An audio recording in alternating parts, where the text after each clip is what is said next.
drive leisurely across the country, and we took Route 66. We go all the way to Santa Monica Pier. We spend a day in LA. Historic scene hopping, like that was Jim Morrison and Pam's house back there behind the Laurel Canyon store, you know. And then we drove north, and then we stopped for gas and coffee in a town called Santa Cruz. And we looked at the coffee house. There was a couple, but the one we saw had a poster of J.R. Bob Dobbs from the Church of the Subgenius in the window. What the hell do you think you're doing? Dragging your butt through the day, selling body and soul to a bunch of bland normals? Praise Bob! What? We walked in and we met these people who convinced us that Berkeley was a bummer. Dude, stay here in Santa Cruz and hang out with us. We're much cooler, and it's much cooler here. We stayed. We didn't make it to Berkeley. We found a surfer motel that we rented for a couple weeks while we looked for work, which we almost immediately found. Rolled the dice, found an apartment, and moved in. Boom. 2 weeks later, we move in. We look over the railing. There's this little old lady downstairs doing Tai Chi in the garden. All of our apartments had decks that overlooked the ocean. She looks up at me and she has an Austrian accent and she goes, You must be the neighbors. Welcome. Come down. We go down. Timothy Leary's secretary from Millbrook. After hanging out for an afternoon, she's like, oh, you're one of us. Let me introduce you to everybody. So I am going to the salons downstairs that Nina Graboy is hosting and meeting Leary. You're putting the Martians down. Bob Wilson. Nothing is normal. Allen Ginsberg. Diane DePrima hangs out with them, so I meet her. Our upstairs neighbor turns out to be Gordon Wasson and Albert Hoffman's friend, Bob Forty. Peter Stafford was hanging around, the guy that wrote the Psychedelics Encyclopedia. Dennis McKenna, which is the brother of Terrence. Elizabeth Gibson, Patty Long from the Hog Farm. There was all these people. Like, it becomes the nexus for me to get plugged in to the counterculture. I had met people who had become, to me, my family. And they showed me something I don't think I'd really completely ever seen before, which was unconditional love. Man, gotta be my chance. You gotta be away. At that time in Santa Cruz, I was working at a carpet restoral place that dealt with like ancient Persian carpets, and there was two former members of the Sri Aurobindo ashram in Orville. Daniel used to be an anarchist, and he was a gun-toting rebel, and I'm working by day with these guys. I'm also involved in the rave scene. DJs and people coming back and forth between the house scenes in England and the Bay Area. These people are all talking about psychedelics, computers, like they start to call themselves the cyber tribers. And I'm in the middle of all of this. And at this time I'm reading all this stuff about play, finite and infinite games. Hakeem Bey, aka Peter Lambert Wilson, his book Temporary Autonomous Zone comes out. It gets picked up as the handbook, the Bible for raves. I was a rocket, but I always treated psychedelics as sacred, and so I didn't abuse them. Twice a month would be a lot for me. I saw some really stupid things happening in the rave scene. I'm like, nah, I don't want to go that way. And at some point you come together with Robert Anton Wilson around Esalen, is that what you said? Well, yeah, then Bob mentioned to me that Esalen wanted him to come down there and do something for the weekend. The SLN Institute, commonly called SLN, is a nonprofit American retreat center and intentional community in Big Sur, California, which focuses on humanistic alternative education. He asked me, he said, you know, those games you're always talking about, those sacred games, do you want to design one and run it with me at Esalen for the weekend? I'm like, hell yeah. He said, well, they want that thing I'm kind of tired of doing, which is the whole secret society Illuminati thing. Everybody showed up. We brought them into a big hall, put blindfolds on them. I had somebody like going around, ran through some mumbo jumbo, spun around in a circle, did the whole thing, tied their hands with thread, and then we told them at the end of this weekend they would walk away changed individuals.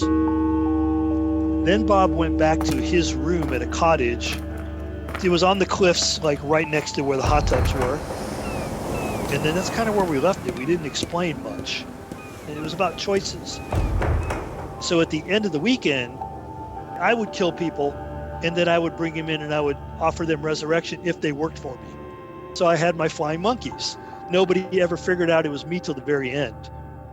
Nothing really weird occurred around that game, but you know, it was a field test. So then I started thinking about, I want to do something like that again, but I want it to be online. Right after Esalen, I actually moved from Santa Cruz into San Francisco. One is the World Wide Web showed up. Imagine, if you will, sitting down to your morning coffee, turning on your home computer to read the day's newspaper. Well, it's not as far-fetched as it may seem. As we approach the 21st century, a new means of communication is emerging. This technology uses computer networks to link people on every continent. If we are destined to live in a global village, one day we will all be connected to the internet. All the high-tech gurus that were doing anything interesting were there. All the raves, the big raves, and the people doing them were there. Everything was there, so I just went there. I'd started to work in high-tech proper, Multimedia Gulch. So I rented an anarchist union hall in San Francisco, Commotion International. Peter Wilson, aka Hawking Bay, came out. Nick Herbert came from Santa Cruz. Bob Wilson came from Santa Cruz. Rob Bresney and a bunch of bands. It was great. People were reading poetry and music was going on, and the whole place was just stoned out of their mind. It was a great night. So I started laying out to these people, look, I have this idea. I said, this will be a living book that people can interact with in real time and actually be a character in the story. Started to explain there's this thing called the internet that you can access via bulletin board systems that is even bigger, that anybody can access from anywhere in the world. Peter didn't get excited about it, but everybody else got excited about it. He was like, can the goddamn machine make me a sandwich? No, then it's useless. The central magnetizing point of this material is that there was a ghost town in New Jersey called Ong's Hat where something occurred. So I said, I'm going to be kind of intrepid investigative reporter trying to investigate this conspiracy, but he doesn't realize that he's out of his depth. And so he gets played. Peter, he inherited a cabin from his dad that was not too far from there that we used to go party at. It was such a strange name that I became intrigued with it, and I looked it up, but it actually had been a town at one point. The late 1700s, early 1800s, they produced charcoal. And then I ran across this reference in the University of California, Santa Cruz library to John Tukey from Princeton, who talked about a gag that they used to do. Tukey said there were theories that they wanted to present that were probably a little too far out. And so they came up with this fictional doctor, Pondicherry. And so when the person would present the paper, it would be under that name, and then the address would be a P.O. box at Ong's Hat. The more I dug into it, the more I discovered, like, the Jersey Devil, the mafia supposedly has dumped bodies out there forever. There was a catastrophic accident at Fort Dixon. People in that area will actually tell you the story that there was soldiers in the woods looking for something. It was the perfect place. Where are you getting all the stuff that you're seeding it from? Nick Herbert, myself, and from Peter Wilson, aka Hawking Bay. So we started talking about that at that meeting, and I said, well, I'm going to set up interviews with you. Peter is going to be working on this book catalog thing, and I'm going to be adapting it to the digital. So look over here on this bulletin board system. It's been there for a year. Look over here in this book catalog. It's been there for a year. This was 93.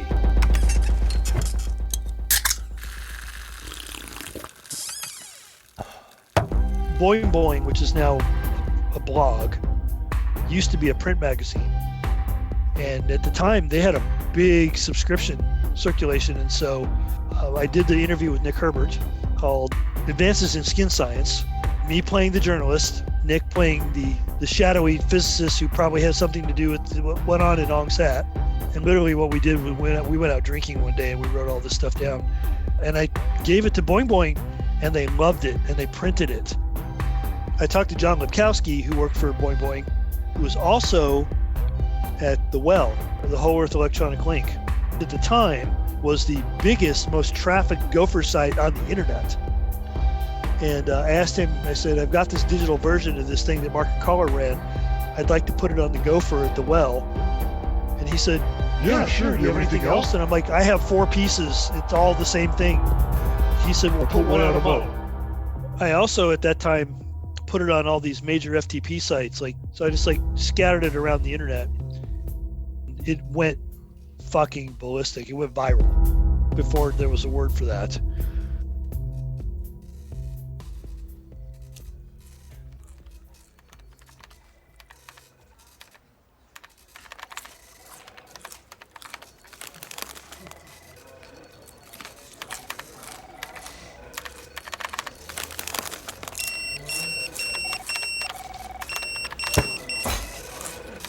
So 95, I'm working at SlipNet, this startup in San Francisco that was the first PPP-enabled dial-up ISP. And this is when Netscape happened.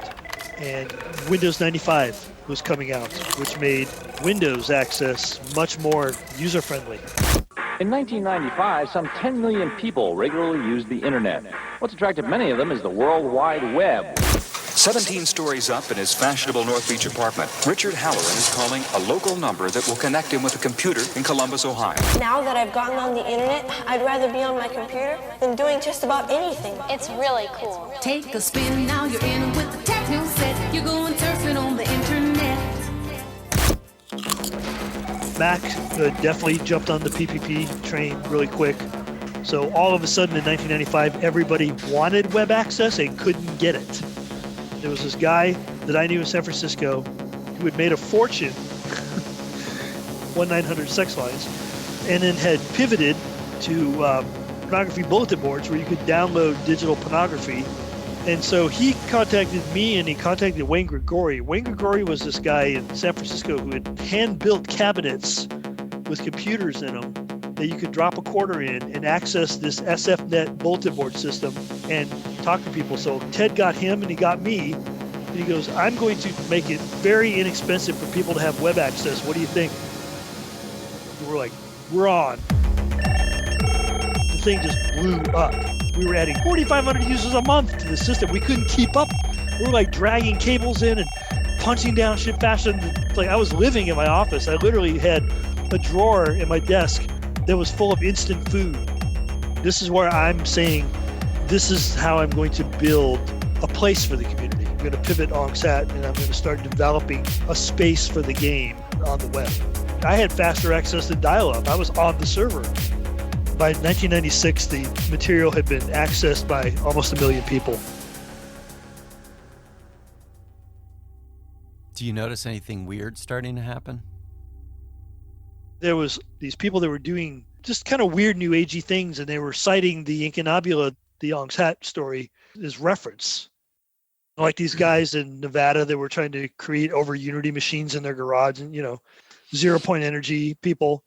This one guy, Dan, did this whole program about come to our thing and learn to meditate and learn how to do eggless travel, and then he would reference all the Ong's Hat stuff about travel with egg, and it's like, does this guy understand that this is fiction? There was one guy who I finally talked to who said, oh, dude, I'm sorry. I didn't realize that you were a real person. I thought you were a character. I'm surprised and a little put off by some of it. But you're presenting a fiction as if it's true. You don't feel put off by that? Nope. I'm Andy Kaufman putting on my Tony Clifton suit and going, yeah! Hoop-de-hoo-hoop-de-die. Mr. McKay. Okay, well.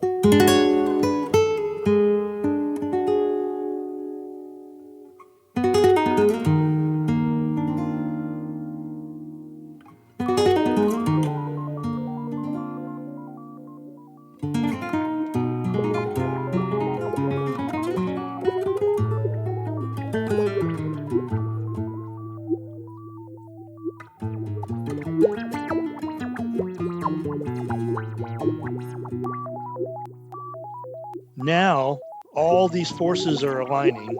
The stars are all in alignment. And I decide, okay, this is it. This is where we drop the hammer. The ebook is there. It's getting traction. I'm getting media attention around the ebook. I've got a website, a fabulous web forum where people can put on their fiction suit and enter the game. Left Adobe in 1999, started my own company, a DVD authoring software company. I am networking like a crazy man. Having spent a couple years at Adobe and learning how you can market something at an A-level game, I'm calling in my chips. Hello. Consequently, got a press release out that said that I was this person who had started a research organization that was looking into a set of documents that were found in the Pine Barrens in New Jersey that were supposedly left behind by some interdimensional travel cult people who had perfected a methodology of travel, of interdimensional travel. And what I was doing is I was looking into the veracity of the documents, et cetera, right?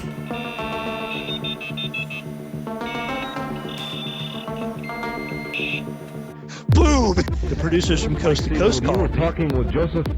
I became a regular on this Dallas drive time talk show. Or in the morning, they would call me and they would get the interdimensional travel report. I'd be standing in the supermarket checkout line and looking at the Weekly World News, Bat Boy strikes again or whatever, I'd be like, God, Unk's hat would be so perfect for that.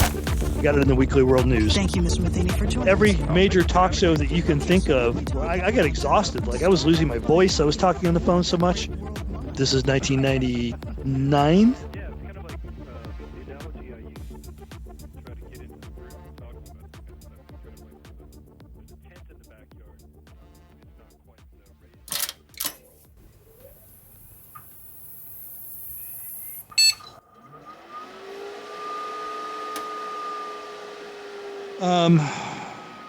This is where it starts to get weird. I've got this meta machine thing that I can pose questions to and get answers from. Which way should I go with the narrative now? And it would give me something back, and I'm like, okay, that's what we're going to do. The name of the bot, the intelligence, is Emory. So this entire experiment with thousands and thousands of people attached to this thing by now was being run by a cut-up machine. Very rudimentary AI, and I was the human interface.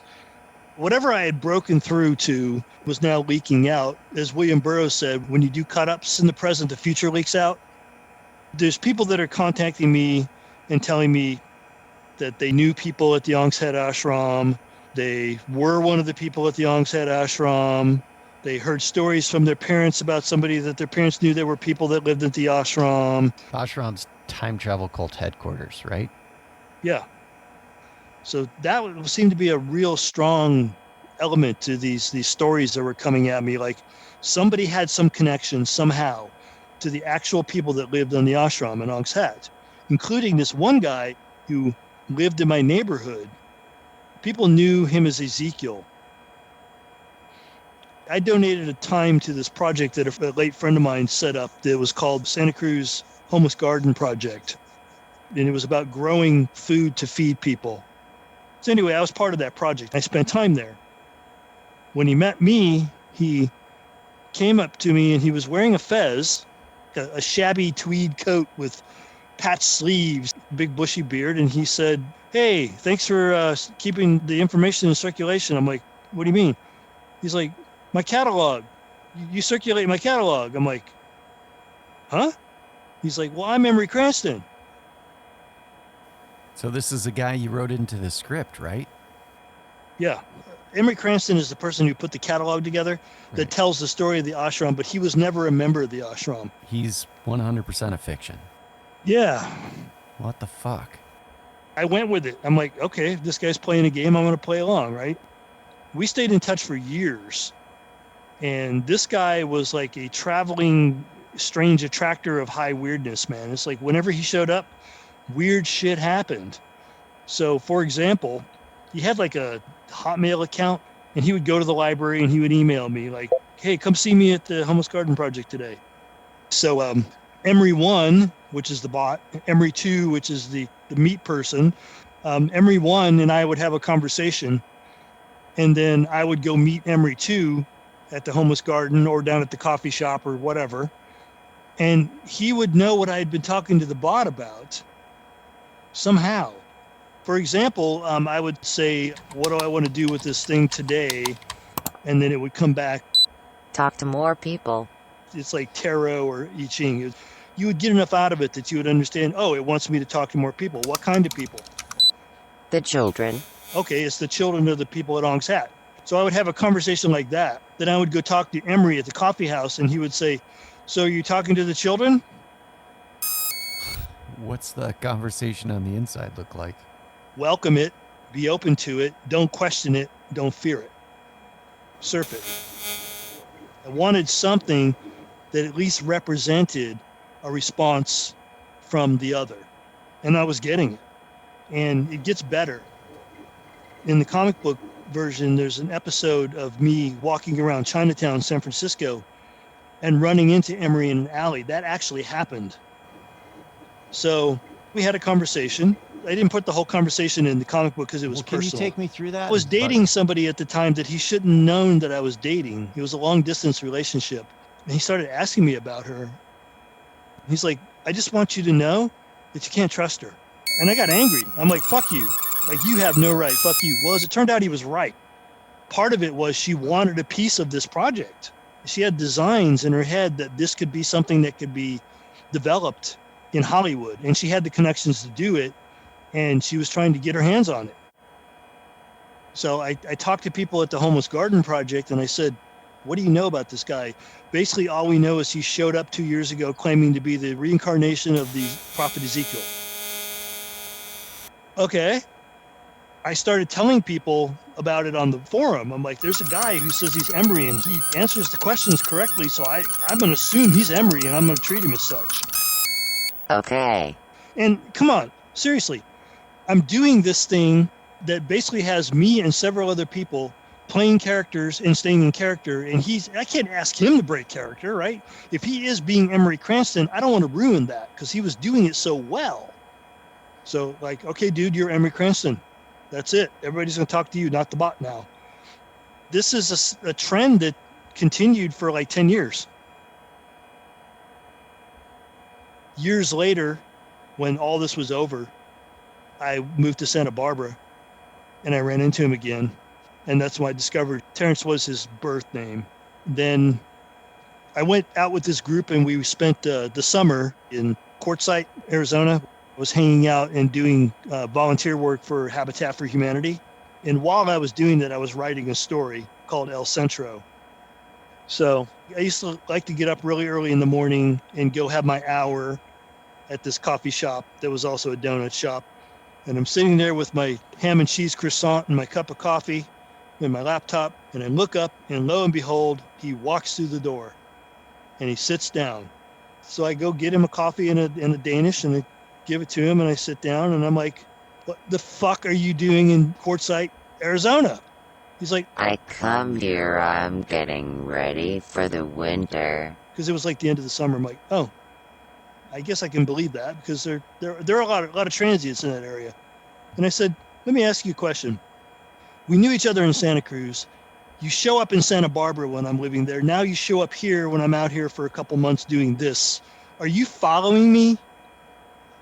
And he says, when did you get here? And I said, about 9 days ago. And he goes, now you're following me. He said, I got here 2 months ago.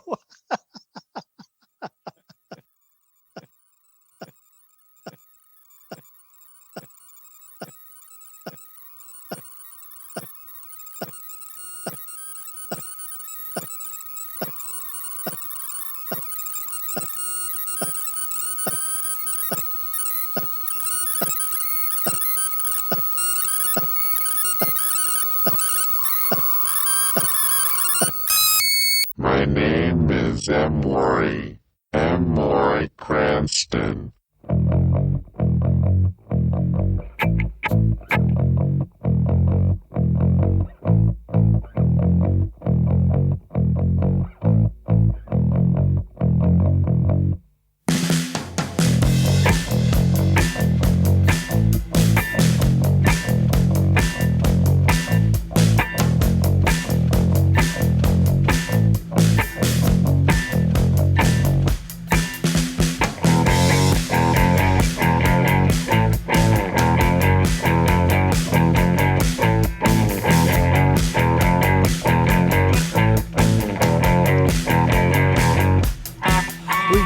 material to compromise your opinions of the nicest guys around, but they all go to ground the second it gets posted on the web.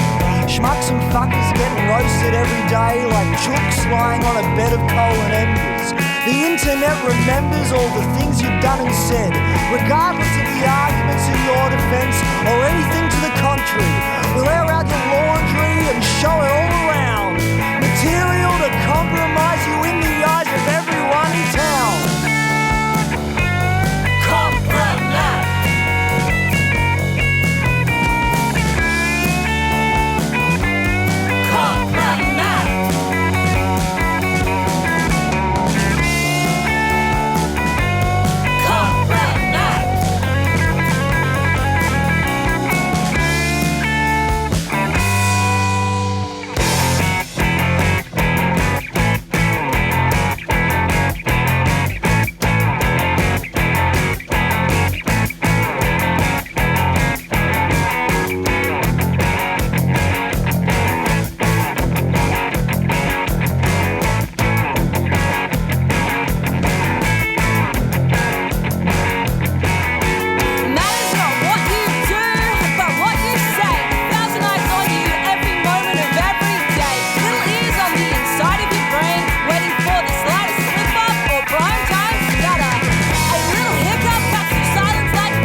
section of buttons. The leftist mob is baying for blood after eating a nice vegan sausage.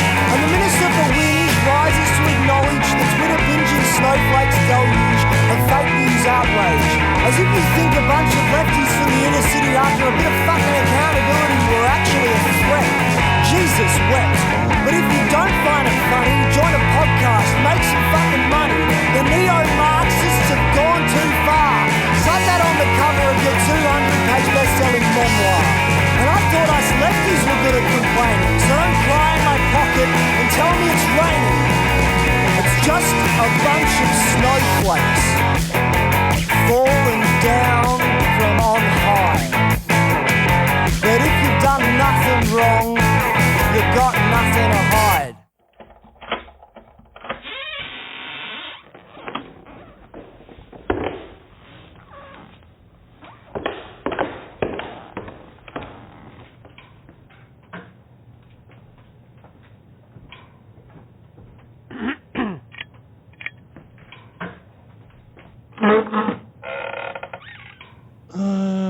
There was a teacher in grade school who, for whatever reason, just did not like me.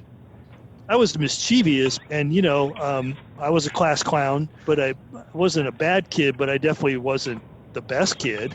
One day she reached for me.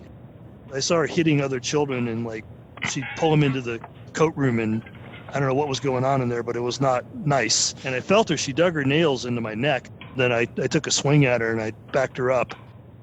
And I told her, this is not going to end well for you. And I got suspended for 2 days. My grandmother just kind of shook her head and just went, sometimes you just have to do that. And the authority figures are not always the people that you can and should be trusting. And so don't accept abuse just because they say that they have the right to do it to you.